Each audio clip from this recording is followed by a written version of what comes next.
बिस्मिल्लाहि मिनश्शैतानिर्रजीम बिस्मिल्लाहिर्रहमानिर्रहीम। पिछले बयान में हमने बताया आलम याहूत की सैर क्या थी। आज हम बात करेंगे आलम हुवियत। आलम जहान को कहते हैं, हुवियत उसमें इस्तगराक को कहते हैं कि जब बंदा उस समय मुस्तगरक हुआ, इस्तगराक किया और उसमें ज़म हुआ और बंदा ना रहा, जब वहाँ पर पहुँचा तो हर चीज़ की हकीकत आश्कारा हो गई। जब अल्लाह में पहुँचा, हुवियत में फिर बता दूँ, हुवियत में जाना मुकाम इस्तगराक में जाना है। आलम हुवियत, आलम जहान, जब बंदा रूहानी परवाज़ करता है उसके ऊपर एक ऐसी मंजिल भी वारद हज़रत सुल्तान बाहू होती है, फरमाते हैं होती है कि तब बंदा मुकाम हैरत में चला जाता है। उसको हैरत होती है।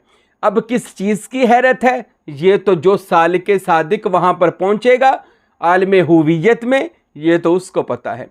हाँ, मैं अपना कुछ तजर्बा बयान करता हूँ। तो जब बंदा आलम हुवियत में गया तो वहाँ पर जाकर पता क्या हुआ, उसने जब देखा अंबिया औलिया को, जब देखा इन मरातब और मुकामात को, जब देखा इन शान को, इस सारे राज को, वो इस कदर हैरत में गुम हुआ कि ये सारे मुकामात, ये सारे दराजात, ये सारे मरातब, ये मैं इनके पीछे था, यानी गौस, कुतब, अब्दाल, कलंदर, तो ये बंदा इनके पीछे था। जब वो बंदा उस कहले उसमें पहुंचा, मुकाम महवियत में, हुवियत में पहुंचा, तो जाकर ये हर चीज़ जो थी ना, वो कहले वो बंदा तो नहीं था। अब वो जिस दिल से, जिस सोच से वो ये सब कुछ देख रहा था, वो सोच भी इसमें अल्लाह ज़ात की थी, वो दिल भी इसमें अल्लाह ज़ात का था, वो रूह भी इसमें अल्लाह ज़ात, वो सब कुछ इसमें अल्लाह ज़ात से देख रहा था। अब उसको हैरत ये हुई कि ये मुकामात जिसके लिए मैं तरसता रहा, जिसके लिए मैं दुनिया में चिल्ले वजीफ़े करता रहा, अरे आलम हुवियत में गया तो ये सारे के सारे मरातब अब मेरे सामने हैं। अब वो बंदा इन सारे मरातब को देखता है तो उसको ये हकीर लगते हैं।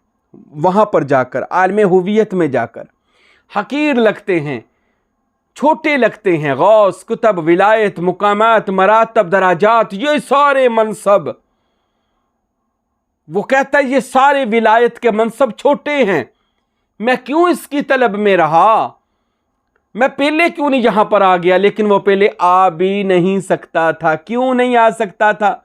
इस वजह से कि ये सीढ़ी ब सीढ़ी ये मुर्शद करवाता है मनाजिल को तय, और ये अल्लाह ने कानून रख दिया है कि शरीयत, तरीक़त, हकीकत और मारिफत के बाद इश्क का मुकाम आएगा और फिर फ़ख्र की शानें आएंगी। यानी लतीफ़ा नफ्सी, कल्बी, रूही, सिर्री, खफ़ी, मख्फ़ी। अब ये जो मुकाम हुवियत है, इसका ताल्लुक़ भला किस लतीफ़े से है? लतीफ़ा या खफ़ा, अखफ़ा के मैनी और राज खुल गए सारे। ये हुवियत में जाकर खुलेंगे राज, सारे राज खुल गए। उसको पता चलने लग गया कि अल मोमिनु मिरातुर रहमान, ये तो सब रहमान की आईने हैं। बंदा जब इस जहान में जाता है ना, सैर करता है, तो उस पर वहदतुल वजूद खुलती है। वहदतुल वजूद कहते हैं, वो कहते हैं ये पूरी कायनात उसी ज़ात ने इसका लिबादा ओढ़ा हुआ है, गैर की कोई मौजूदगी नहीं है।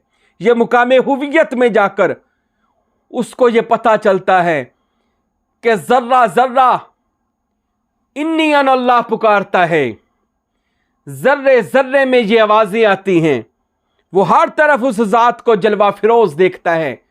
ये वहदतुल वजूद है। हर तरफ, हर बंदे में उस ज़ात को देखता है, बल्कि बंदे को देखता ही नहीं है, ज़ात को ही देखता है। ये बंदे पर कैफियत तारी होती है कब? जब बंदा हुवियत में जाता है। ये बहुत सारे औलिया अल्लाह हुवियत में गए। बाबा बुल्ले शाह रहमतुल्लाह अलैह गए, मौलवियों ने क्या हाल किया भला। वो तो अब इस हालत में थे, वो फरमाते थे सैयद राई अगे नचिया कमाल हो गया, सैयद राई अगे नचिया कमाल हो गया, मिन्नू राई विचो रब दा जमाल हो गया। तो जब मौलवियों ने सुना ये तो अब मुकाम हुवियत में है, तो सारी ज़िंदगी कुफर के फतवे लगाए उसके ऊपर, बुल्ले शाह के ऊपर, ये कसूर वाला बुल्ले शाह।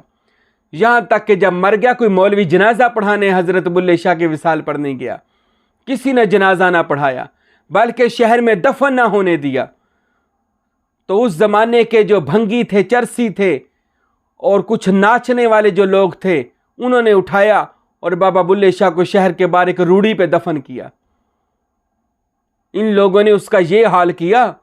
मुकामे हुवियत के लोग तो कहते जी पर्दे चुको राज दसो, ये राज दसंदा, ये हाल होता है। ये दुनिया पसंद करती है शोर शराबे को, फिरकों को।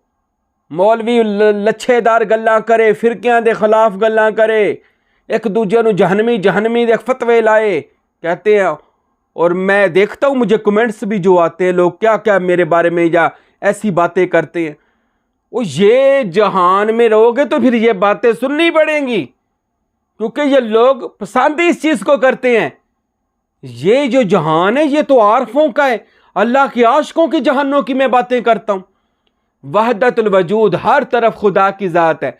इसका फ़लसफ़ा हज़रत इब्न अरबी ने पेश किया था, अकबर मोहिउद्दीन रहमतुल्लाह अलैह ने। जब आपने विसाल किया तो आपकी कब्र रूढ़ी पर बनाई गई। कोई मौलवी आपकी कब्र पर नहीं जाता था, आपकी किताबें पढ़ने पर कुफर के फतवे थे, कब्र पर काफिर आज़म लिखा हुआ था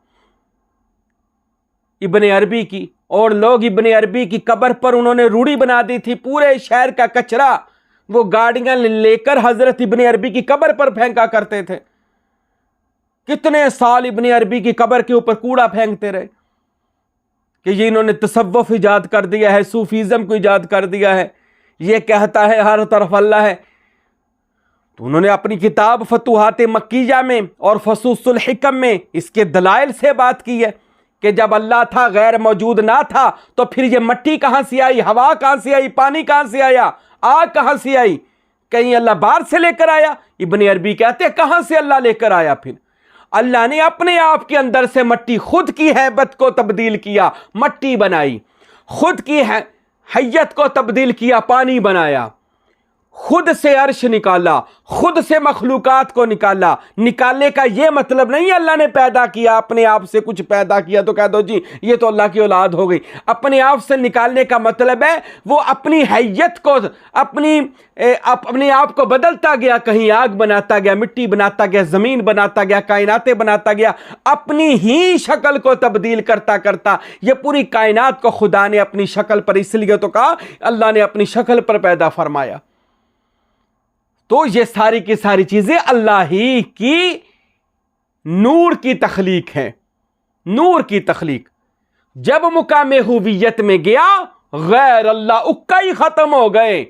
ये निचले दर्जे के लोग हैं जो गैर अल्लाह का रोला डालते हैं और अन्य दी खबर नहीं, जाहिल लोग हैं वो गैर अल्लाह के, क्योंकि वो आलम नसूत से ही नहीं निकले, ये दुनिया के जहान से। और इसके आगे तो आलम मलाकूत है, जबरूत है, लाहूत है, बाहूत है, याहूत है, हुवियत है। वहां पर कौन जाएगा? वहां पर तो आशिक लोग जाते हैं। सुल्तान बाहू मेरा बादशाह फरमाते हैं गौस कुतब सबूरे उरे आशिक जान उगेरे हूँ, जिस मंजिल ते आशिक जांदे उथे गौस ना पांदे फेरे हूँ। वो कौन सी मंजिल है जिथे गौस ना पांदे फेरे हूँ? अब गौसियत का बड़ा मर्तबा है, वो हुवियत है। वहां पर जाकर गौस के अभी कोई मुकाम नहीं रहता बंदा, बल्कि हर तरफ जात, हुवियत, इस्तगराक, अपना आप, वो हर चीज वो, हुवल अव्वल वो ही अव्वल, वो हुवल आखिर वो ही आखिर, हुवल जाहिर वो ही जाहिर, हुवल बातिन वो ही बातिन। वो जात के सिवा कुछ बाकी ना रहा, कुछ बाकी ना रहा, सिर्फ वो जात रही और कुछ बाकी ना रहा। तो यहां का क्या जिक्र है ये सुन लें। यहां पर जाकर कलमा मुकम्मल हो गया, ला इलाहा इल्लल्लाहु मुहम्मदुर रसूलुल्लाह। वो क्या खफा है, हर चीज़ या हो गई, कलमे की हकीकत सामने आ गई। याद रखो दुनियादारा नू कलमे दा की पता, कलमा की चीज़ें कलमा इत्थे जाके समझ आती है, क्योंकि इत्थे जाके ला इलाहा इल्लल्लाह भी हो गया तो मुहम्मद रसूलुल्लाह भी हो गया, क्योंकि मोहम्मद रसूलुल्लाह का फैज़ान ने आपको वहां तक पहुंचाया। तो जब वहां पर पहुंचा हुवियत में, अच्छा वहां पर जाकर एक और राज भी खुला, उस आशा के ऊपर राज खुला एक। वो जो समझता रहा था ना मोहम्मद रसूलुल्लाह, मोहम्मद अल्लाह के रसूल है, तो वहां पर जाकर इस हदीस की समझ नहीं बल्कि हदीस वारद हुई, अना अहमद बिलामीम, अना अहद बिलामीम, अना अहमद बिलामीम और अना अरब बिलाइन, इसकी समझ आई। तो उसने कहा ये तो हर तरफ उसी ज़ात के जलवे हैं। यहां पर आकर ला इलाहा इल्लल्लाहु मुहम्मद रसूलुल्लाह सल्लल्लाहु अलैहि वसल्लम मुकम्मल हो गया, कलमा पूरा हो गया। अब कलमा पूरा हुआ, ये कलमा है कलम होने का नाम, यहां पर जाकर कलमा हो गया पूरा। ये मुकाम हुवियत है जहां पर जाकर हैरत है और तौहीद के जलवे हैं। बंदे को समझ आ जाती है, जो बंदा इस दुनिया में रहकर उस जहान में पहुंच जाता है ना, अल्लाह जानता है, फिर वो नज़ारे ही करता है हर तरफ। फिर वो उसको ये इसमें ज़ात के तसव्वुर करने की ज़रूरत नहीं रहती, दावतें पढ़ने की भी ज़रूरत नहीं रहती, दावतें दमनोश की भी ज़रूरत नहीं रहती। जब वो आलम हुवियत में जाता है, मुस्तगरक होता है, इस्तगराक आता है, उस ज़ात के जलवे हर तरफ नज़र आते हैं, तो फिर वो बंदा ना, कह लें वो इकबाल कहते हैं, लामा इकबाल का शेर है ना तू ज़मीं के लिए है ना आसमां के लिए, अरे ये जहां है तेरे लिए, तू नहीं जहां के लिए। ये वहां पर जाकर समझ आई, ये जहां है तेरे लिए, अरे तू नहीं जहां के लिए। तो ये हुवियत है जहां पर जाकर सिर्फ हैरत है, और फिर बंदे को हर मुकाम छोटा लगता है और बंदा हमेशा के लिए कुर्बे खुदा में रहता है।